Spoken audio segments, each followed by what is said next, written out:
میں قرآن کریم کی آیت کریمہ پڑھ رہا تھا، سورہ بقرہ کی آیت نمبر 44 ہے۔ اللہ پاک ارشاد فرماتا ہے اتأمرون الناس بالبر وتنسون انفسکم وانتم تتلون الکتاب افلا تعقلون۔ آسان ترجمہ قرآن کنز العرفان، کیا تم لوگوں کو بھلائی کا حکم دیتے ہو اور اپنے آپ کو بھولتے ہو؟ حالانکہ تم کتاب پڑھتے ہو تو کیا تمہیں عقل نہیں؟ اس کے شان نزول میں یہ بات بھی ارشاد فرمائی ہے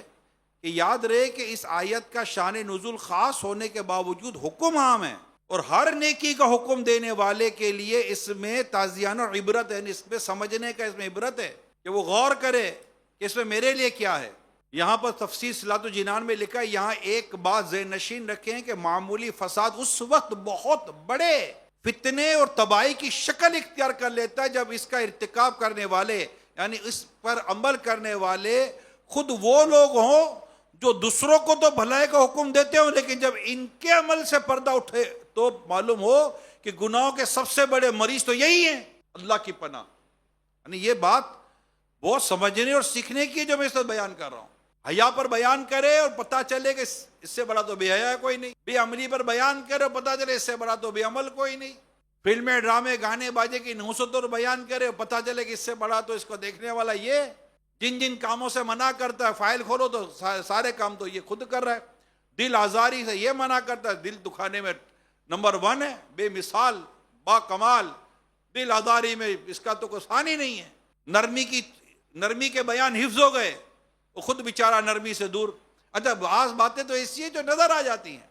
ہم بیان کرتے ہیں اور بیان کے بعد یا نیکی کی دعوت دیتے ہیں یا مدنی مشورہ کرتے ہیں یا اسی طرح کی کوئی اور نشست ہوتی ہے، اور ہم سے لوگ باتیں سنتے ہیں جیسے مجھ سے سن رہے ہو، کوئی آپ سے سنتا ہوگا، لیکن جیسے ہم اس سے فارغ ہوتے ہیں تو ہمارا رویہ، ہمارا ایٹیٹیوڈ، ہماری جو لائف، ہمارا جو انداز ہے وہ بالکل ایسا ہوتا ہے، سامنے رکھے تھے ابھی تو تھوڑی دیر پہلے کچھ اور فرما رہے تھے حضرت، یہ یہی تھے، ہاں یہی تھے، لیکن انداز تبدیل ہے۔ خود کو بھول گئے، خود کو بھول کر بیٹھے۔ ہمیں خود کو سمجھنا ہے، خود کو یاد رکھنا ہے، اور خود سے زندگی شروع ہوتی ہے۔ اگر میرا بیان مجھے ہی نہیں فائدہ دے رہا تو کسی اور کو کیا فائدہ دے گا حضور؟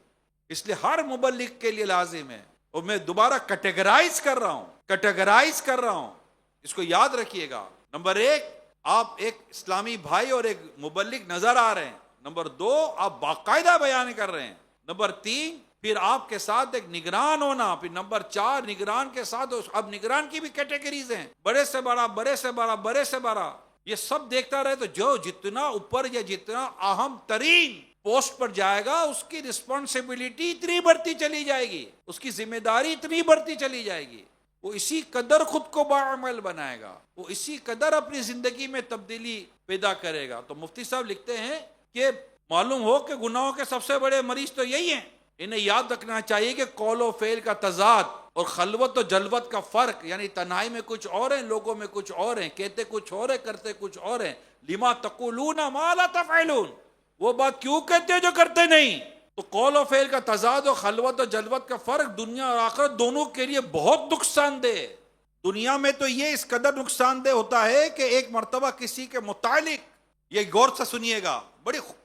ایمان افروز عبارت ہے اور بڑی مطلب کہ وہ چونکانے والی عبارت ہے یہ، یعنی لائن ہے، یہ ورڈنگ سمجھیے گا، کہ کہتے ہیں کہ اگر کسی کے بارے میں ایک مرتبہ یہ بات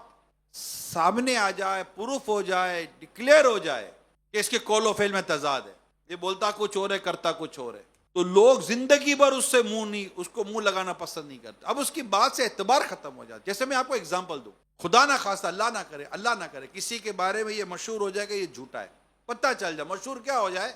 پتہ چل جائے، آپ سے گفتگو ہو رہی ہے، آپ سے کارکردگی لی جا رہی ہے، یا آپ سے کوئی سی بات ہو رہی ہے، یا کوئی بھی واٹ ایور آپ سے ٹاپک ڈسکس ہو رہا ہے، اور آپ کسی بھی وجہ سے اللہ نہ کرے کوئی کور کرنے کے لیے یا اسی عادت کے طور پر آپ جھوٹ بول دیں، اور پتہ چل جائے کہ آپ نے یہ بات جھوٹی کہی ہے، ایک بار یہ بات پر پروف ہو جائے کہ اس سے جھوٹ بولا ہے، اب یقین مانے زندگی بھر کا اعتماد ختم، لائف ٹائم کے لیے گویا کہ یہ ہم عام لوگوں کے نزدیک ایک طرح سے ڈسکوالیفائی ہو جاتا ہے۔ اب یہ توبہ کر کے کسی بھی درجے کو پا لے گا، اس میں کوئی دو رائے نہیں ہے۔ اللہ توبہ قبول کرنے والا، اللہ گناہ معاف کرنے والا ہے، اللہ پاک درجے بلند کرنے والا ہے، لیکن لوگوں کے نزدیک یہ نہیں کھڑا ہوتا جب تک اس کو اللہ نہ کھڑا کر دے۔ جھوٹ ایک ایسی بیماری ہے، ایک ایگزامپل دی ہے، ایک ایسا پرابلم ہے جھوٹ بولنا.